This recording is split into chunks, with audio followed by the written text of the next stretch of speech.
Bienvenue voyageurs dans la caravane de la Gitane sans filtre. J'espère que vous allez bien. Je suis ravie de vous retrouver pour votre horoscope qui couvrira la période du 19 août au 3 septembre 2024.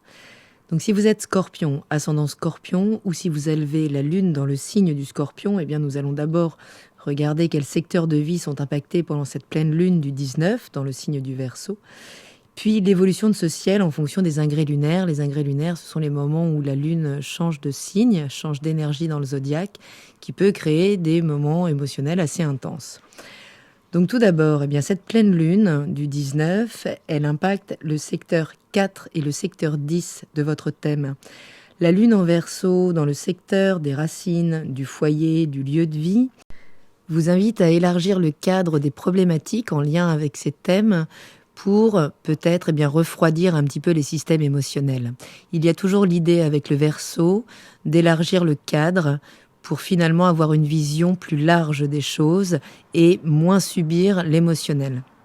Il y a l'idée, peut-être pendant cette période, d'explorer plus de liberté d'expression, plus d'individualité, donc dans le secteur en lien avec les racines, le foyer. Vous pourriez avoir une approche moins conventionnelle de la vie de famille, justement, ou du lieu de vie, en cherchant à vous détacher un petit peu des traditions et des attentes familiales. Le soleil est donc en opposition dans le secteur 10 de votre thème. Le secteur de la reconnaissance publique, de la carrière professionnelle, de vos ambitions. Et sous cette influence, vous pourriez là être poussé à briller dans votre carrière ou à chercher une position de pouvoir ou de prestige. Mais l'opposition entre la lune et le soleil, elle met toujours en lumière un conflit entre les besoins émotionnels privés, lune en maison 4, et les aspirations publiques ou professionnelles, soleil en maison 10. Donc oui, vous pourriez vous sentir tiraillé là entre les responsabilités familiales et domestiques et les exigences de votre carrière. Il y aura besoin d'équilibrer ces deux domaines pour éviter trop de tensions internes pendant cette période. Le soleil est conjoint à Mercure qui est toujours rétrograde pendant cette pleine lune et qui vous invite à une période de réflexion, de réévaluation concernant vos objectifs professionnels et vos ambitions. Mercure rétrograde suggère toujours de revoir, de revenir sur des communications, sur la planification de vos projets de carrière. Donc vous pourriez là être amené à revoir des stratégies professionnelles, corriger des erreurs passées ou encore subir peut-être des retards, des malentendus. Il y a également Vesta en conjonction avec le Soleil et Mercure. Et Vesta ajoute une dimension de dévotion, de concentration intense dans ce domaine de votre vie là. Un focus particulier sur vos objectifs professionnels.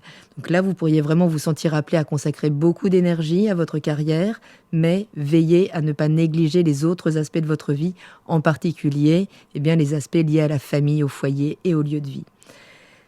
La Lune, comme le Soleil, sont au carré d'Uranus qui maîtrise toute cette période.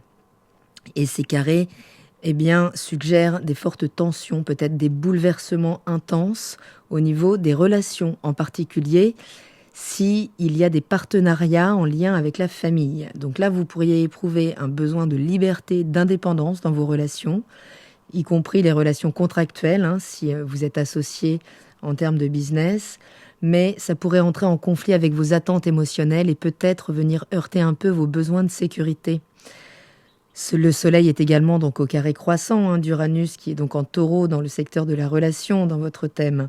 Et là, vous pourriez être face à des défis dans la carrière, dans votre réputation qui pourraient être causés par des changements ou des ruptures imprévues dans vos relations personnelles ou professionnelles. Donc ça pourrait signifier ici des bouleversements dans les dynamiques des partenariats ou des alliances stratégiques qui pourraient affecter la progression de vos objectifs professionnels. Saturne rétrograde toujours en Poisson dans votre secteur 5, celui de l'expression créative personnelle, celui de la romance, celui de la relation aux enfants également. Et ce secteur pourrait encore connaître quelques frustrations, mais les frustrations de Saturne rétrograde parlent essentiellement, je dirais, de nos auto-limitations. Donc il y a l'idée là de réévaluer certains engagements créatifs, amoureux ou en lien aux enfants.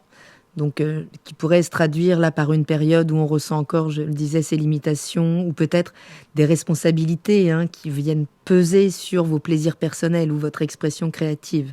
Avec Saturne rétrograde, il y a toujours l'idée d'avoir à mettre des limites. Donc des limites à son autocensure, mais ici des limites à là où va pêcher notre identité au sein de la relation, qu'elle soit amoureuse, avec les enfants ou dans notre expression créative. L'idée, c'est de profiter de cette période-là pour entrer en introspection sur ce qui vous apporte réellement de la joie et de la satisfaction et de savoir mettre les limites à ce qui va venir entraver cela. Saturne est en opposition exacte à Vénus qui est dans le signe de la Vierge, dans le secteur des partenariats, des relations amicales, des projets collaboratifs ou des projets associatifs. Et là, c'est une opposition qui crée de nouvelles tensions entre ces plaisirs personnels, Saturne en maison 5, et les engagements sociaux ou collectifs ou amicaux. Donc là, vous pourriez vous sentir partagé entre les attentes de vos amis, de vos réseaux sociaux, et votre besoin de vous occuper de vos passions personnelles, de vos relations amoureuses. Il y a un besoin d'équilibrer vos intérêts personnels et vos engagements collectifs.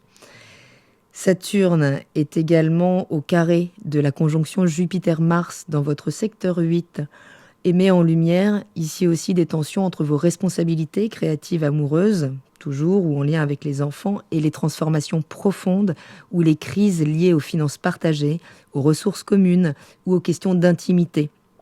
Donc là, vous pourriez être confronté à des défis dans la gestion de ces ressources partagées, peut-être des héritages ou des affaires financières liées à autrui. Donc vigilance, il pourrait y avoir des conflits là, liés au pouvoir, aux dynamiques de contrôle dans les relations intimes.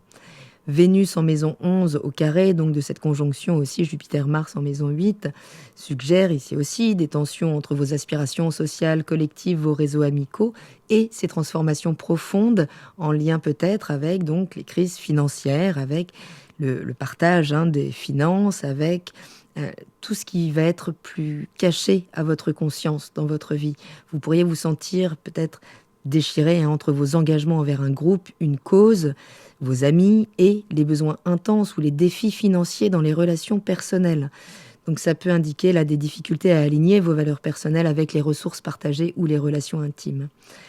Clairement, cette pleine lune, elle est en tension avec votre signe, mais ces défis là auxquels vous pourriez être confrontés entre vie privée, aspirations professionnelles, certains défis dans les relations personnelles, justement dans les partenariats, sont là pour vous permettre d'équilibrer davantage les différents secteurs de votre vie et de vous repositionner par rapport à vos besoins émotionnels et les besoins de votre famille, de votre foyer qui peuvent exiger de l'attention aussi. Donc oui, c'est une heure de transformation profonde dans les relations, dans les ressources partagées, mais tout ça est là pour vous faire développer plus d'affirmation de votre droit à la joie. Donc il sera important pendant cette période de ne pas négliger le foyer ou les relations personnelles, ni vos ambitions professionnelles. Avec les carrés là impliquant Uranus, vous pourriez être face à des changements soudains ou des tensions qui pourraient survenir dans les relations personnelles ou professionnelles. L'idée est de rester souple, flexible, ouvert au changement, tout en restant conscient de la nécessité de maintenir une certaine stabilité dans les partenariats qui sont clés. Vous pourriez devoir prioriser là vos engagements en fonction de ce qui vous apporte réellement satisfaction et épanouissement. Le carré entre Saturne et Jupiter-Mars met en lumière des défis dans la gestion des ressources partagées, des relations intimes, des héritages. Donc oui, vous pourriez faire face à des crises, là, ou à des transformations. L'idée est d'avoir une approche réfléchie, stratégique, mais ces défis peuvent largement être surmontés. Vous arrivez au paroxysme de certaines situations, là. Vous serez amené pendant cette période à travailler pour aligner vos aspirations collectives avec vos besoins personnels en trouvant un juste milieu qui respecte vos valeurs et vos priorités. En somme, cette période, elle est marquée, oui, par des défis significatifs dans les domaines de la carrière, des relations et des transformations personnelles. Donc je le rappelle, adopter une approche équilibrée et en étant vraiment prêt à naviguer les changements avec souplesse et perspicacité. Vous pourriez vraiment utiliser cette période pour transformer positivement votre vie sur plusieurs niveaux. Donc ça, ce sera un petit peu la couleur de cette quinzaine. On va aller voir maintenant comment on va continuer d'évoluer cette lune en fonction des ingrès lunaires et quels secteurs de vie donc vont être touchés par elle. Dès le 20 août à minuit 52, la lune entre dans le signe du Poisson, dans votre secteur 5, celui de la joie, donc de la romance, de de la relation aux enfants, mais c'est aussi la maison de votre auto-estime. Et on se rend compte, puisque c'est un secteur qui est en Poisson, que votre auto-estime passe beaucoup par la qualité de votre environnement.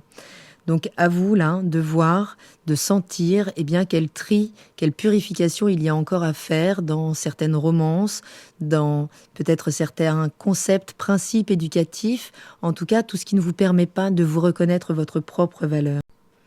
Le 22 août à 1h01 exactement, la Lune entre dans le signe du Bélier, dans le secteur du quotidien, dans le secteur de la santé, des routines de vie. Et elle pourrait déclencher une certaine nervosité.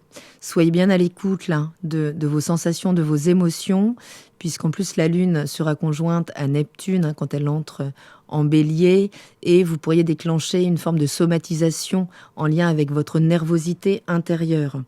L'idée là est de ne pas céder à trop d'impulsivité, de ne pas céder complètement à l'impression de ses émotions pour réagir. Il y a vraiment la possibilité là de purifier son rapport à l'action pour qu'elle soit vraiment portée par des choses qui portent sens à vos yeux. Le 24 août à 2h01, la Lune entre dans le signe du Taureau, dans le secteur de vos partenariats, de vos relations, et elle est en tension avec votre signe. Donc là, 2 jours où vous aurez la possibilité, puisque cette Lune est quand même trigone au Soleil, de mettre en conscience ce qui ne vous apporte pas de stabilité, ce qui ne vous nourrit pas en termes de sensualité dans vos relations. L'idée, c'est de travailler à votre confort, de vous autoriser à travailler à votre sécurité matérielle et de trouver une certaine constance affective dans votre relationnel. Le 26 août à 5h04, la Lune entre dans le signe des Gémeaux, dans le secteur 8.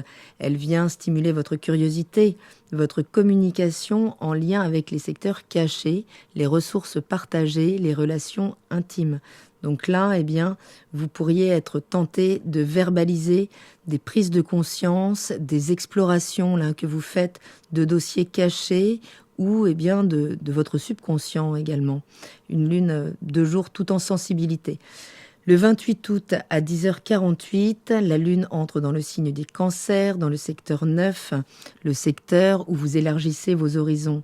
Ici, vous pourriez avoir besoin de davantage de protection, avoir besoin de vous retrouver dans un cocon plus tendre, là d'aller nourrir vraiment votre sécurité affective qui passe justement par le contact avec la philosophie, avec l'exploration de nouveaux territoires, qu'ils soient spirituels ou qu'ils soient géographiques. Il y a l'idée là vraiment de se ressourcer quelque part dans la possibilité de revoir complètement ces concepts de vie.